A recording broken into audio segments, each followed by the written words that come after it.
Match kali ini masih dalam euforia kemenangan di Derby Manchester. Gila, ini bakal panjang ya. Sampai kita ketemu kalah lagi. Gue dari Sabtu kemarin capek, rahang. Senyum terus. Keren. Sama Jakarta kan hujan terus. Nisan Fans City. Istri gue sama anak gue bingung. Kenapa? Papa kenapa sih senyum terus? Iya. Cuma laki-laki sejati doang yang bisa mengerti ini. Betapa indahnya dan betapa cantiknya permainan MU cuma laki-laki doang yang bisa mengerti. Dan nggak ada yang lebih indah selain nge-scroll Instagram, TikTok, nggak habis-habis MU terus, Twitter, MU semua terus. di-scrollin ya. Dan kali ini kita masih dalam euforia, kita akan membahas tipis-tipis bagaimana peran Kobbie Mainoo juga kemarin yang cukup impresif, yang di akhir masa jabatan Amorim menghilang. Tapi kemarin muncul dan cukup impresif. Bahkan bikin Semenyo pulang ke Bournemouth. Bahkan sempat pengen mundur beberapa langkah dari pasukannya di eranya Amorim kan. Iya. Minta di loan dia. Minta di loan. Banyak ini tuh udah skema-skemanya tuh, mulai dari kakaknya digunain pakai baju. Iya. Bikinnya di City Text lagi itu. City Text ambassador. Ya gimana Kobbie Mainoo? Tapi kalau Kobbie Mainoo sih gue ngelihat dari dulu awal debutnya di MU, gue sih udah yakin pemain ini sebenarnya sesuatu.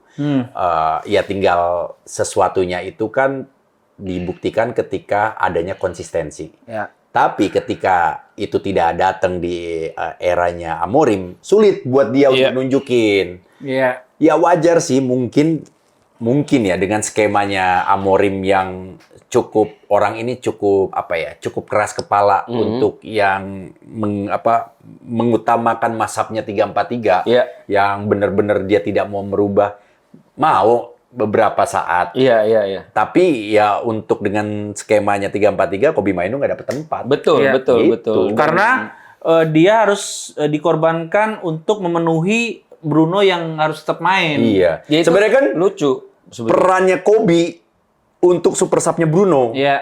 Tapi Brunonya ini memang masih di atasnya Kobbie. Jauh lah masih. Jauh. Iya. Dan gue ngelihatnya sebenarnya nggak adil juga untuk menghakimi pemain yang masih 20-an tahun awal gitu. Iya. Nggak konsisten ya wajar karena masih sangat awal. Dan tadi setuju juga kata Mas Ibnu kalau misalnya memang sistemnya Amorim ini kan harus punya double pivot yang sama kuatnya. Iya. Sedangkan Mainoo yang memang selalu diprotes dari Ten Hag, dari kemarin Amorim yang bilang bahwa dia ini tuh harus improve dari sisi defense-nya dan memang harus lebih smooth, lebih sangar lah, lebih strong gitu. Dan dua pemain Bruno dan juga Kobbie Mainoo itu adalah contoh potensi yang tidak keluar ketika dia tidak ditempatkan pada posisi terbaiknya. Iya, akan sangat sulit. Iya. Agak melempem tuh atau nggak keluar potensinya. Iya, nggak maksimal. Ya kan lucu. Ya. Sebenarnya mungkin ya kalau Kobbie Mainoo itu punya 70%-nya skill-nya dari Casemiro, mungkin 75%-nya skill-nya dari Bruno, mungkin dia akan lebih dipasang. Itu terlalu lengkap itu Iya, kalau lengkap banget, gabungan Casemiro sama Bruno. Itu Rodri jadinya. Tapi kan gini. Iya benar. Jadinya. Iya, bener. Tapi kan maksudnya gimana ya kalau kayak ngomong soal Amorim itu kayak ya permasalahan kan kenapa lu nggak fleksibel aja kan? Iya betul. Kalau mau dibilang gue nggak punya pemain yang fit in sama skema gue lah. Itu kita beli 3 penyerang emang dia yang mau. Dia nggak mau beli pemain tengah. Nah Bruno dikorbanin jadi nomor 8 lebih deep.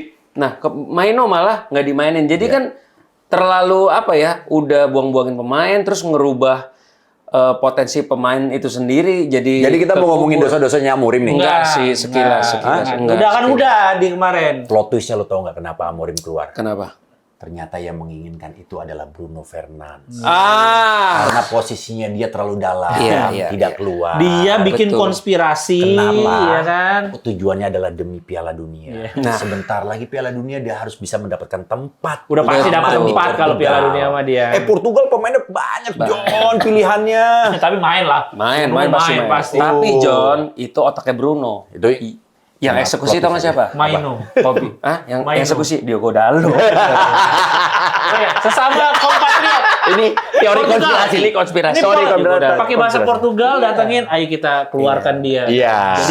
Jadi jelek-jelekin. Sama ngajak dorgu dia. Ngajak dorgu, bener juga sih, bener. Ya kalau kita lihat kan Kobbie Mainoo kemarin cukup impresif. Sebenarnya Gue bilang bukan cukup, malah sangat impresif. nah, apakah dia akan selalu kepake di formasinya Carrick? Gue berharap sih kalau dia nggak starting minimal pasti jasanya harus ada di setiap pertandingan. Oh, jadi entah itu jadi super sub. Gue sih kalau gue ngelihatnya pasti akan tadi yang tidak dimiliki Amorim itu kan adalah fleksibilitas. Iya. Iya. Di terlalu keras kepala, udah maunya gitu. Nah, gue berharap Carrick tuh punya fleksibilitas ketika dia lawannya seperti ini, dia memainkan Mainoo. Iya. Yang memang misalnya low block kan butuh Mainoo. Butuh Tapi Mainoo kalau untuk yang kreatifnya. yang emang overload di lini tengah kayak misalnya Arsenal ya kan, Liverpool mati mainin Mainoo karena pasti akan dimakan sama kalau Arsenal lawannya nanti ya Mendy, Declan Rice. Apalagi Merino itu suka aneh-aneh gitu. Jadi kalau menurut gua benar harus ada impact sesuai dengan kebutuhan timnya nanti. Dan gue ngerasa Carrick ini tipe pelatih yang akan coba selalu mempelajari setiap lawannya. Tidak menggunakan, nggak tahu kenapa ya, ini keyakinan gue nih ya. Menurut keyakinan saya, nanti lawan Arsenal ini kan sama-sama tim yang berada di peringkat 4 besar. City udah. Lawan Arsenal ini akan sangat tidak mungkin memakai pola atau skema yang sama. Iya, pasti ada satu dua yang diganti. Ya, nah kemarin kan korbannya Sesko.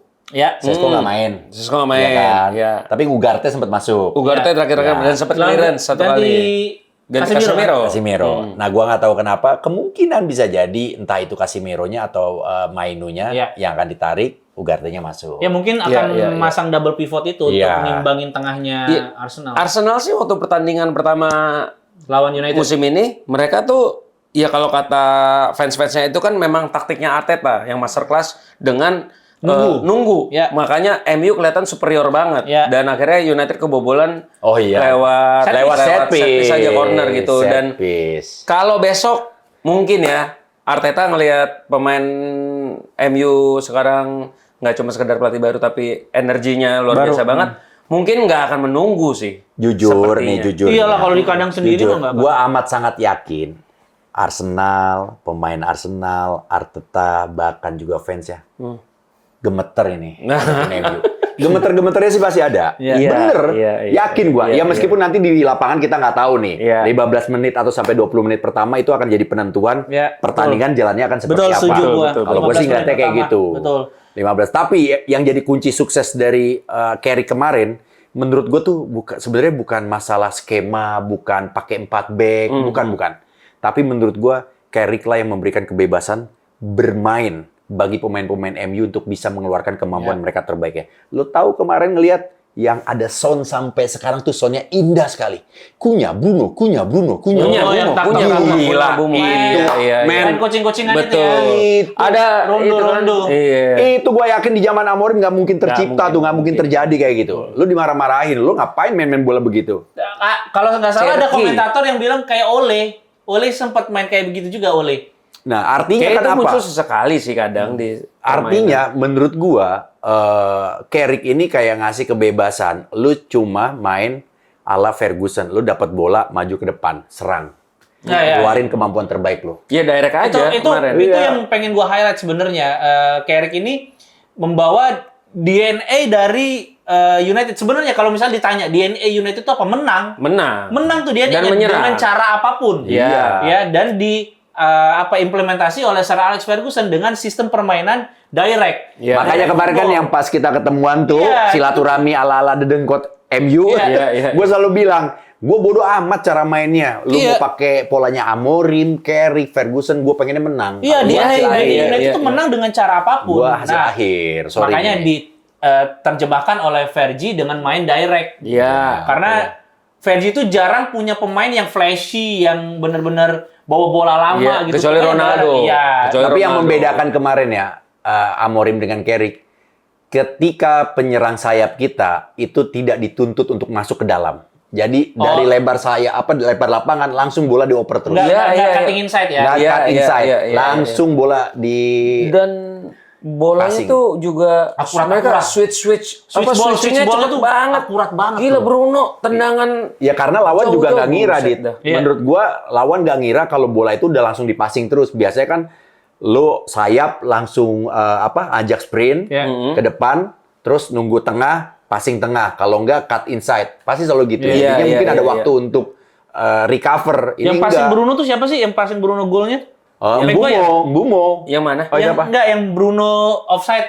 Bruno offside Casemiro. Casemiro ya? Casemiro apa? Pokoknya itu bagus-bagus dari belakang. Iya, Long iya, ball-nya iya, bagus-bagus lu, gila. Enggak, tapi kan itu juga ditambah sebetulnya dengan City itu kan high defensive line Ya, juga sih. betul. Makanya seringkali kita terjebak offside tuh ada 3 kali yang gue tapi paling nggak terima yang ketiga sih itu. Apa tuh? Yang punya offside yang Mount goal itu nggak masuk akal sih menurut gue sih.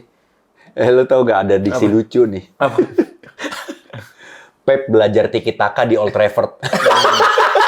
Keren. Iya nggak? Latihan. Bener, Latihan bener. kemarin. Gue juga baru Bener, kepikiran, bener. anjir, ini ternyata Pep diajarin tiki taka nih sama anak-anak Iya sih. MU. Iya. Pep kan udah Gila ngerti yang tiki taka banget. kemarin MU loh. bener. Tapi yang gue lihat ya, selain dari gimana Carrick mengaplikasikan direct ball yang bagus, off the ball dari pemain-pemain United juga bagus-bagus banget, jadi cari ruang. Oh, iya. Itu setiap yang nggak diserang kelihatan langsung. kemarin Iya. Amorim loh. Tepat sasaran semua ya. Iya. Bahkan sampai pergantian pemain loh. Gila. Efektif. Iya, benar. Pergantian pemain efektif semua, Iya. benar-benar. Dan ya kemarin kan sekalinya pemain City nyerang langsung dideketin, langsung di press itu yang Salah ya di kabut daerah Amorim, era Amorim sih kayak nggak keburu itu nggak, karena kejauhan kayaknya ya posisi Iya. posisi penempatan Jarak pemainnya antar sih. lininya terlalu jauh. Mungkin ya kalau dikasih perbandingan atau boleh dianalogikan patternnya Amorim lebih mengutamakan teori kayaknya.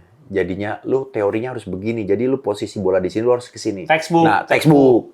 Sedangkan Carrick lebih adaptable. Ketika lu ada bola gimana, lu sebisa mungkin insting lu seperti apa. Udah, lu bermain dengan insting yang lu punya, skill yang lu punya. Jadi, gua ngelihat di situ ada jiwa-jiwa yang lepas, jiwa-jiwa yang bebas, yang bisa mengekspresikan skill-skill mereka. Karena emang jauh banget ya, bener-bener nggak tahu ya, gue kemarin nonton nih ya. Lu tahu nggak anak-anak MU itu sama aja kayak habis dikasih gula, terus mereka lincah Sugar rush. Kayak dikasih vitamin, mainnya. Kayak Gila. habis dari kandang gitu, kandang Iya. dia lepas. Gue kemarin ngomong sama Dita pas nonton kan, bilang, ini si MU main bagus banget, walaupun seri atau kalah nggak apa-apa, gue puas. Tiba-tiba gol, John. Habis gol kedua, gue terharu sih, gue nangis sih sambil nonton kayak Gila, kok bisa main kayak gini ya. Karena Kita nggak pernah ngebayangin pas zaman Amorim bisa main sebagus ini gitu. 14 bulan kita, Iya. aduh Dan kayak gue yakin semua penikmat, pencinta sepak bola, bahkan pundit, nggak ada yang bilang Nggak ada yang bilang MU ini jelek. mainnya jelek. Nggak ada. Nggak ada. Nggak ada. Itu benar-benar semuanya terkejut. Semuanya amazed sama permainan MU. Bahkan kita yang fans MU aja benar-benar terkejut. Kaget. Iya. Ya, Pep tapi- Guardiola sampai garuk-garuk pala. Dia di press con-nya tahu nggak lo? Lihat nggak? Oh, iya, Yang iya, dia nggak iya. bisa berkata apa-apa. Ya, gue emang outclass jelek. aja, Udah gue outclass kalah. aja, outclass. Udah.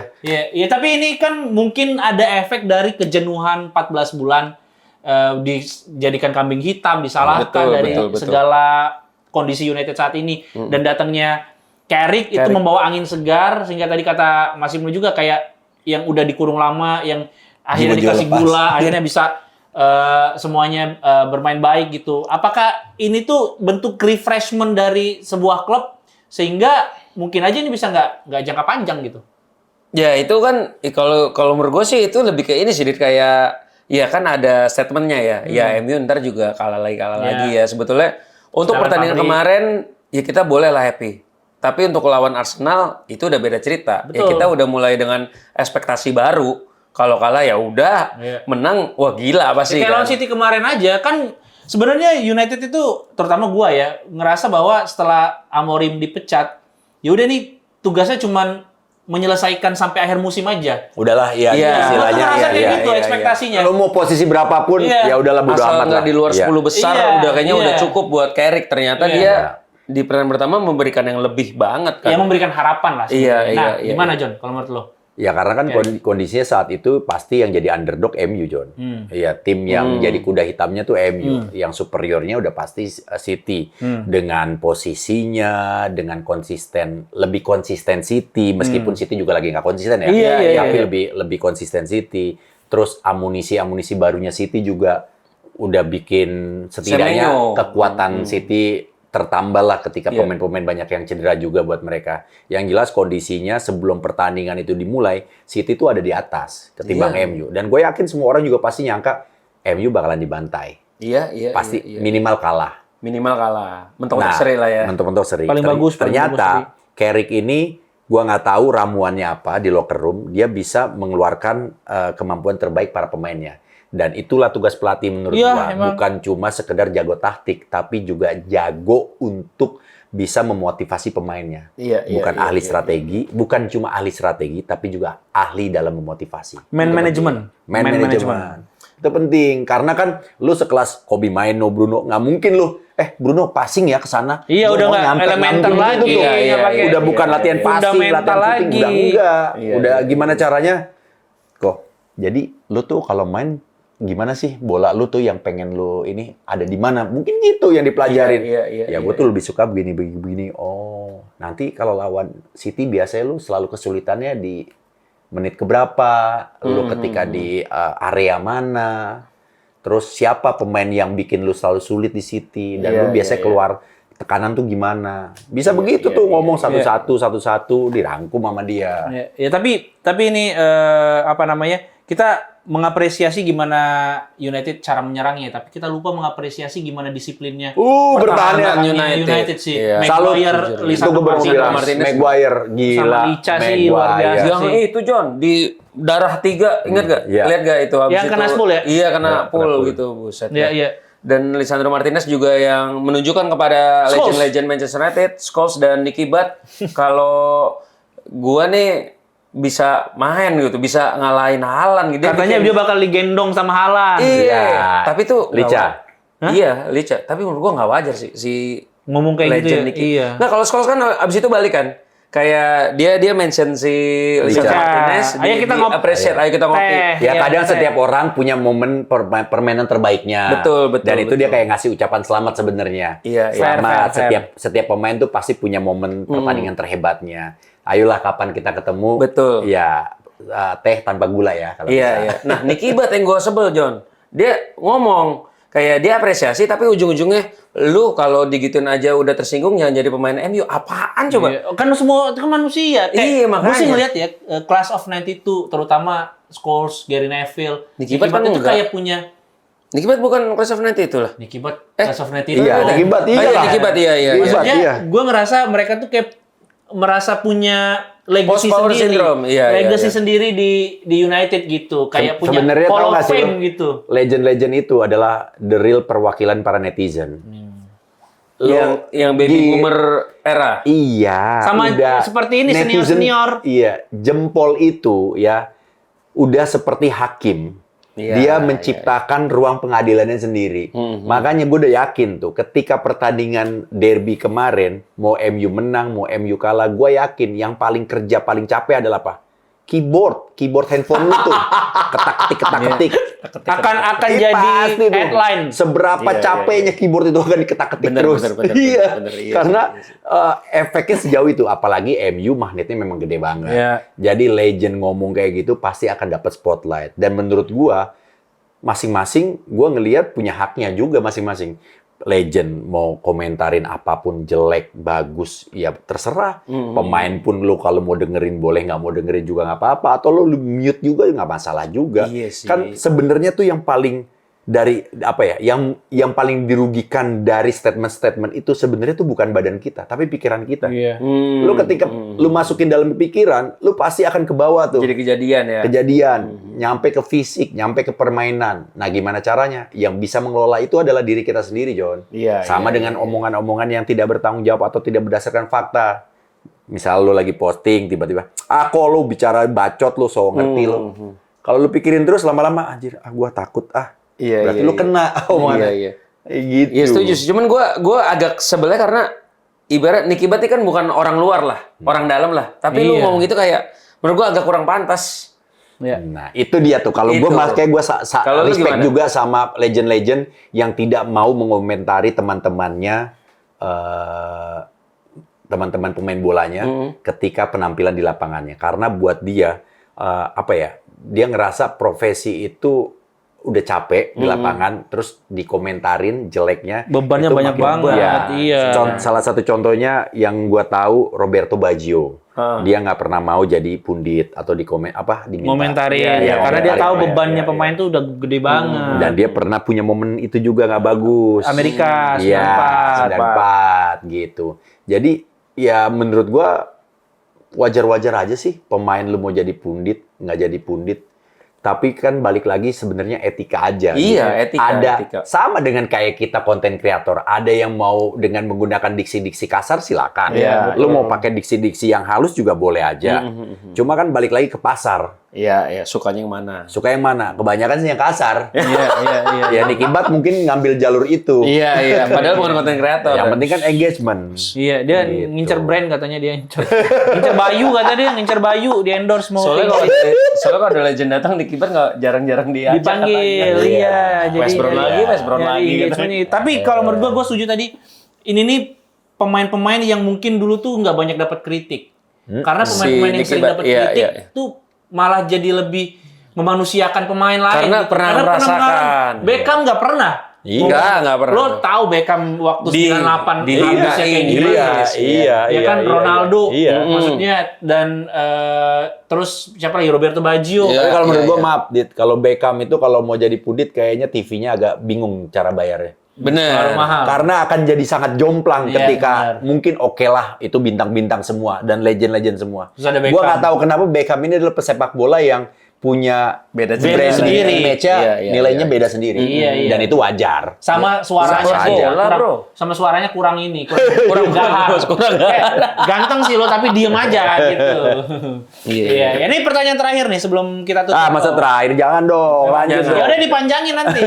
Nah kemarin tuh waktu Carrick datang, dia tuh kalau nggak salah cuma latihan sekali apa 2 kali, Dit. Karena Iya. setelah pertandingan terakhir lawan kita apa ya, yang kita kalah lawan Brighton ya, itu tuh dikasih libur pemain-pemain itu karena kan waktu kemarin Natal kan nggak ada liburan kan, maka mereka dikasih libur dan jadi otomatis cuma ketemu 2 kali dan terakhir main gue baca Carrick bilang kalau latihannya sampai nanti akhir musim nggak akan terlalu banyak di lapangan katanya. Akan lebih ngomongin teknis atau apa ya? Gue nggak Ya, itu tahu mungkin yang cara kayak tadi dia, lu ngomong iya, tadi tuh. cara dia untuk membangun chemistry dan juga mengembalikan yuk ngobrol yuk. Mungkin selama ini cuma lu ngobrol di lapangan, tapi kali ini kita ngobrol di mana, nongkrong yuk. Di cafe 11.30 boleh tuh Depok tuh. Ah, iya boleh. Katanya ya Boleh, mungkin Iya, iya. bisa Sampai di begitu. Dharma Wangsa ada juga ya. Nggak ada. Iya. Dan kemarin juga ada yang bilang kalau ada meeting untuk ngomongin transfer pemain. Iya. Carrick sama Oh. manajemen. Dikasih? Kira-kira bakal ada nggak ya? Nah, terakhir kan Amorim itu keluar karena katanya nggak mau dibeliin pemain. Padahal dia nggak mau kan? Enggak, dianya mau. Oh. Cuman Tapi kayaknya spek pemainnya yang nggak mau dikasih. Tapi susah lah, Januari tuh terbatas sekali Bener. pemainnya. Nah, terus tiba-tiba ada berita lagi dari minggu lalu lah, dari sebelum lawan City, MU sedang nego dengan pemain yang rahasia banget. Rahasia, tapi pemain tengah. Tapi nggak tahu siapa. Nah, yang paling Ivar dekat- Jenner. Hah? Ivar Jenner. Udah Persija kan itu Persija, kan. iya. Tapi paling deket kan Ruben Neves.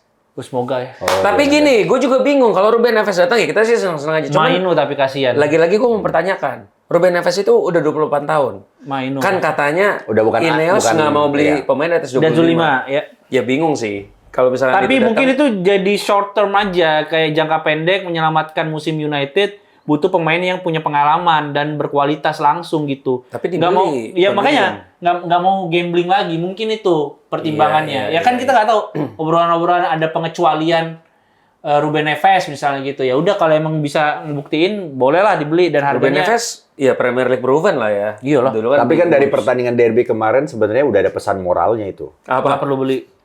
Ternyata untuk memenangkan derby Manchester tidak perlu membeli pemain mahal, cukup mendatangkan pelatih orang dalam. Ya. 2-0. Bener. Dan udah dirugikan wasit berapa kali ya? Iya, parah banget. 3 gol itu. Wasit!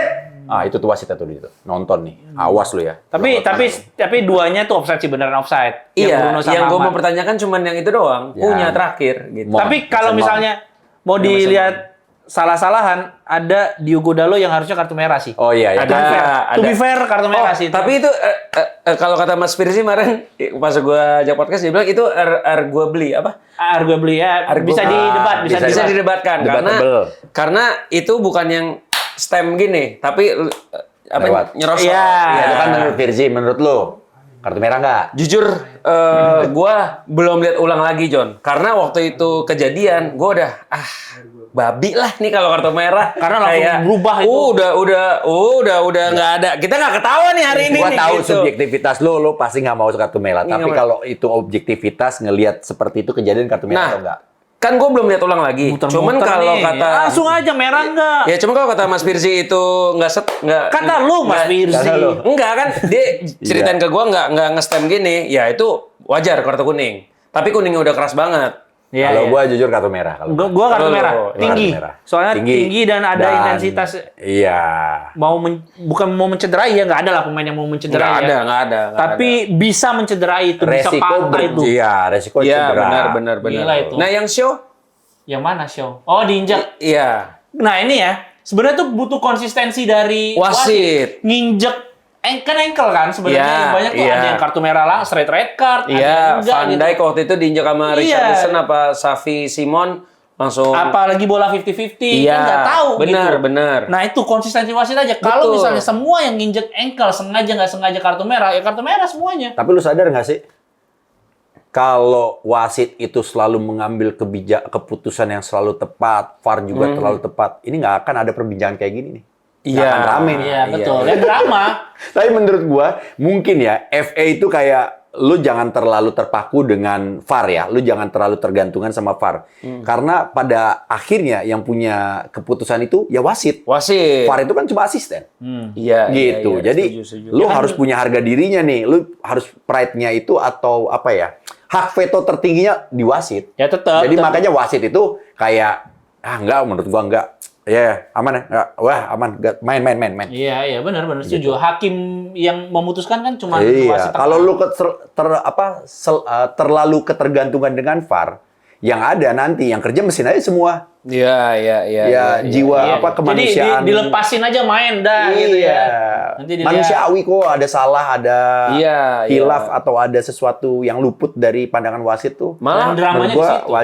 Wajar. Dramanya di situ. Bahkan kemarin kalau di Hakpo aja cuman geser bola jatuh aja penalti padahal nggak ada apa-apain. Oh, AFCON.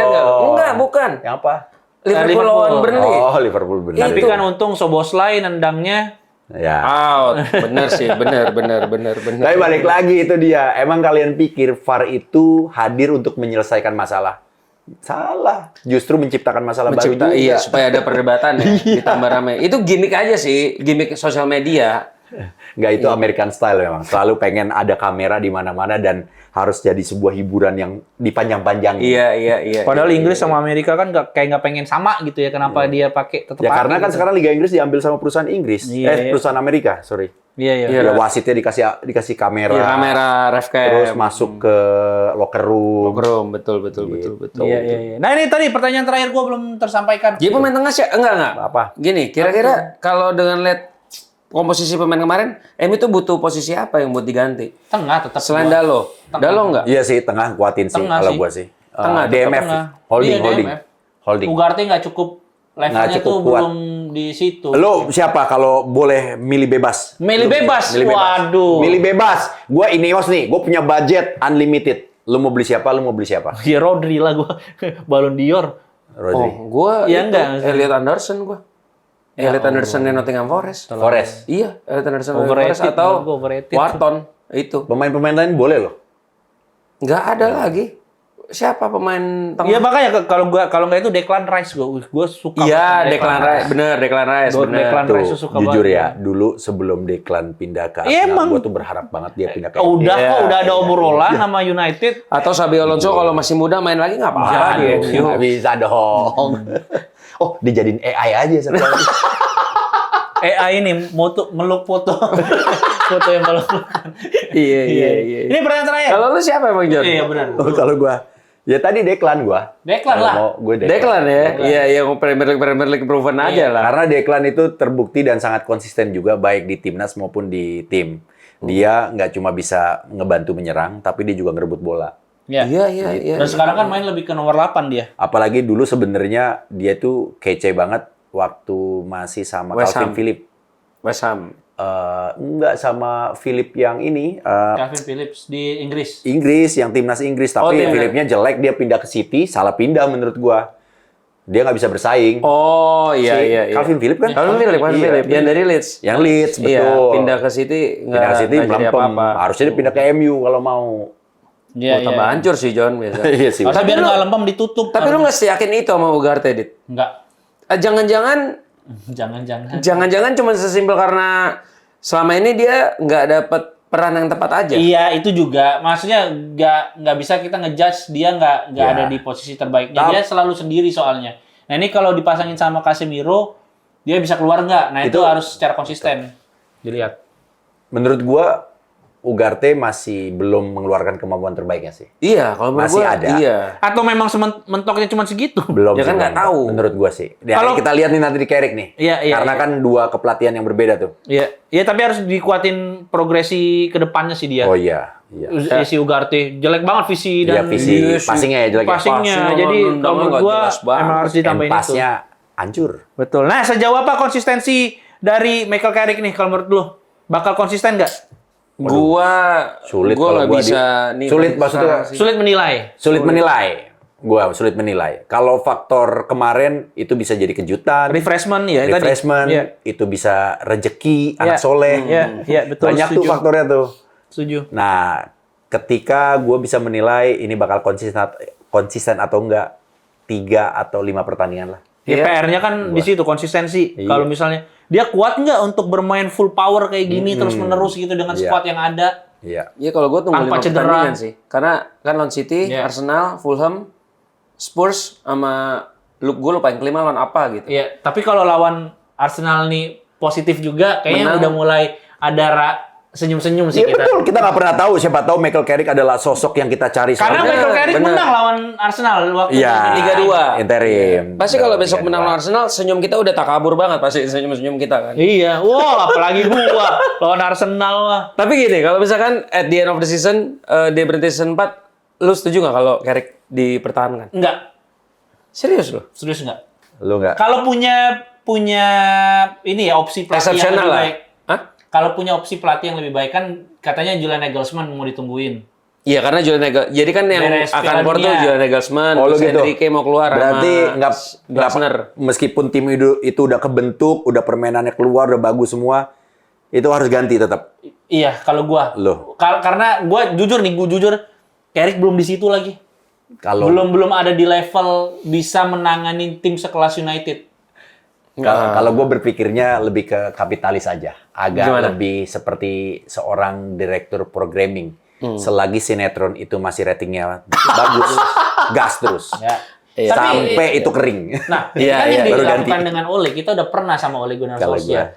Interim bagus banget, pas dipermanenin ngaco sengaco-ngaconya. Iya. Ya makanya kuncinya jangan dipermanenin. Makanya Kontraknya gitu aja Interim terus. interim Iya. terus, interim Probation. terus. Enggak, sama Interim apa juara UCL? sama di Snaker nggak boleh mas, harus 3 bulan. Oh, iya. Kalau di Iya, Snaker ada di 3 Snaker bulan sana. nggak Iya, boleh. iya, benar, 3 iya, bulan benar, harus benar. dipermanenin. Permanenin. Iya, Iya. MU nggak mau bayar BPJS makanya dijadiin interim terus. Nah, gitu. kalau menurut kalian, Nah. nanti ketika season berakhir ternyata MU sesuai target dapat 4 besar. posisi 4 besar, akankah Michael Carrick wajib dipermanenkan atau ganti pelatih lain? Tapi lihat mainnya juga ya. Kalau mainnya sebagus kemarin, konsistensi. Iya, kalau Boleh-boleh aja. menurut gua udah lihat performa aja. Kalau performanya bagus, tapi nggak lolos 4 besar pun tapi bagus, ya misalnya kalah-kalah suwe atau apa, ya udah Tapi lalu. gue trauma karena gue masih berkeyakinan yang bisa megang United, tim sekelas United itu memang Harus harus pelatih besar. pelatih Siapa? besar. Siapa? Julian Nagelsmann. Kalau Enggak, masalah gini. Kan kita kemarin ribut soal head coach sama manajer. Iya. Kalau datang pelatih-pelatih baru macam Glasner nggak usah lah ya.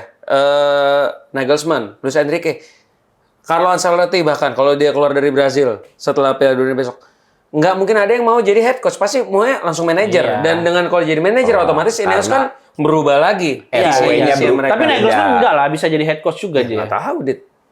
Kan kita nggak Ya kita nggak tahu, kita lihat aja nanti ya gimana. Karena yang penting tuh United-nya. Mau siapapun pelatihnya tetap kita support siapapun. Iya, benar siapapun dan ya setelah 5 pertandingan kita baru bisa ngomong lah kira-kira Carrick nih projection ke depannya gimana gitu. Ya udah, terima kasih Mas Ibnu, terima kasih Thank you. Koko. Thank Ya you udah semuanya. ngobrol-ngobrol bareng di The United Wave Updates ini ya. Dan Panjang ya. Panjang ya. Menikmati ya. Selamat menikmati, panjang juga obrolan juga. kita masih dalam euforia kemenangan. Iya, Nikmatin aja terus sampai Nikmatin ketemu terus, kalahnya. nikmatin terus. Wajar lah. Lawan Arsenal gimana, Jan? Nah, tipis Prediksi? lawan Arsenal. Feeling gue ketat, nggak akan Nggak akan City. semudah City. Pasti Arteta belajar, kecuali Carrick bisa memberikan kejutan-kejutan tipis sebelum pertandingan ya. Artinya ketika ada skema atau pemain-pemain yang diganti, ada perubahan, itu akan membuat sulit Arteta ngebaca permainan MU. Oke. Dan mudah-mudahan itu terjadi. Ya, Jadi siap. Carrick itu taktiknya kaya. Gue berharap sih itu aja. Iya. Ada taktik lain, ada taktik Nggak lain. miskin taktik ya? Nggak miskin taktik. Tapi apapun itu, gue berharap permainan energi MU kayak kemarin, please keluarin lagi. Iya. Itu pasti akan bisa bikin gawang Arsenal bergoyang lah. Tapi kalau sampai enggak, ya masalahnya nih Arteta dengan Arsenal lumayan cukup konsisten sejauh Iya, ini. betul, Sejauh setuju. ini. Gitu. Iya. Lo? Oke. Gua Feeling gue sih seri sih. Feeling gue. seri sih kayaknya. Gua. Feeling gue juga Feeling seri. gue seri. Oh, seri semua ya? Karena kalau MU menang takutnya dibilang terlalu lu ya. Kita seri aja. seri. Tapi kalau Realistis. jujur Tapi kan gua- Arsenal kan? Iya, jujur gue cenderung Arsenal yang menang. Oh, Arsenal. Ada ketakutan itu. Karena Belum jadi, tim ini tuh karena belum ini waktunya Arsenal juara. Nggak pengen sih. Tapi jujur lah, MU ini selalu punya kejutan. Iya, setuju gue. Gue pengen berharap Selalu ada sekali kejutan, selalu ada bisa kan? ngalahin Tungguin aja kejutannya. Tungguin aja 18-0 Iya, apa lawan. Kejutannya apalagi sampai media internet atau netizen pada rusak gitu. Meledak pokoknya. meledak. Ya udah, terima kasih untuk semua yang sudah nonton. Saksikan terus di United Wave Podcast. Ada United Wave Update, live reaction, lifestyle ada. ada, lifestyle ada. Serius. Nightlife. Nightlife. Apaan? Healthy life. Healthy life. Lu healthy life. Oh. Ya, itu dia. Terima kasih semuanya. Sampai ketemu lagi di Wave Update episode selanjutnya. Bye-bye. See you, guys. Bye.